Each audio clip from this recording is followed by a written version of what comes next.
இது வரைக்கும் Tamil tutorials world சேனலை சப்ஸ்கிரைப் பண்ணாதவங்க இப்போயே சப்ஸ்கிரைப் பண்ணிக்கோங்க. கூடவே ஒரு பெல் சிம்பிள் வரும், அதையும் நீங்கள் ப்ரெஸ் பண்ணிக்கோங்க. எப்போல்லாம் ஒரு புது வீடியோ அப்லோட் பண்ணுறோமோ உங்களுக்கு உடனே நோட்டிஃபிகேஷனாக வந்துடும்.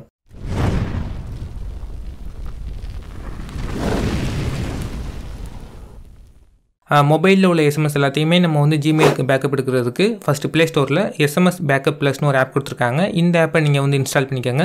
இன்ஸ்டால் பண்ணதுக்கப்புறம் நீங்கள் வந்து ஓப்பன் பண்ணுங்கள். ஓப்பன் பண்ணதுக்கப்புறம் இதில் பார்த்தீங்கன்னா கனெக்ட் அப்படிங்கிற ஒரு மெனு கொடுத்துருப்பாங்க.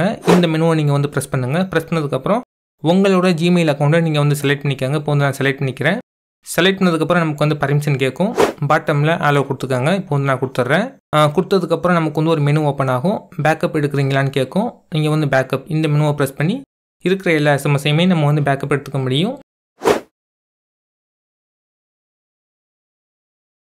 இப்போதைக்கு நான் வந்து ஸ்டாப் பண்ணிடுறேன். நெக்ஸ்ட்டு நமக்கு வந்து ஆட்டோ பேக்கப் செட்டிங்ஸும் கொடுத்துருக்காங்க. ட்ரை பண்ணுறதுன்னா ட்ரை பண்ணி பார்த்துக்கோங்க. அதுக்கப்புறம் பேக்கப் செட்டிங்ஸில் backup SMS, backup MMS, backup call logs இந்த மாதிரி கொடுத்துருப்பாங்க. உங்களுக்கு எது வேணுமோ அதை மட்டும் நீங்கள் வந்து செலக்ட் பண்ணிக்கோங்க.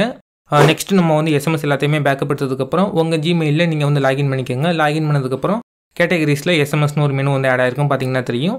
இந்த கேட்டகரியை நீங்கள் வந்து கிளிக் பண்ணுங்கள். கிளிக் பண்ணதுக்கப்புறம் நம்ம பேக்கப் எடுத்த எல்லா எஸ்எம்எஸும் இதுக்குள்ள தான் இருக்கும். இப்போ பார்த்தீங்கன்னா தெரியும். நம்ம வந்து கிளிக் பண்ணி ரீட் பண்ணுறதுனா ரீட் பண்ணிக்க முடியும். இந்த எஸ்எம்எஸை நம்ம வந்து காப்பி பண்ணுறதுனாலும் காப்பி பண்ணிக்க முடியும். இந்த வீடியோவில் நம்ம வந்து மொபைலில் உள்ள எஸ்எம்எஸ் எல்லாத்தையுமே நம்ம வந்து எப்படி ஜிமெயிலுக்கு பேக்கப் எடுக்கலாம் அதை பற்றி பார்த்துருக்கோம். இந்த வீடியோ வந்து உங்களுக்கு ஹெல்ப்ஃபுல்லாக இருந்திருந்தால் இந்த வீடியோக்கு ஒரு லைக் கொடுங்க. மறந்துடாமல் இந்த சேனலை சப்ஸ்கிரைப் பண்ணிக்கோங்க. மீண்டும் ஒரு நல்ல வீடியோவில் சந்திக்கலாம். தேங்க்யூ.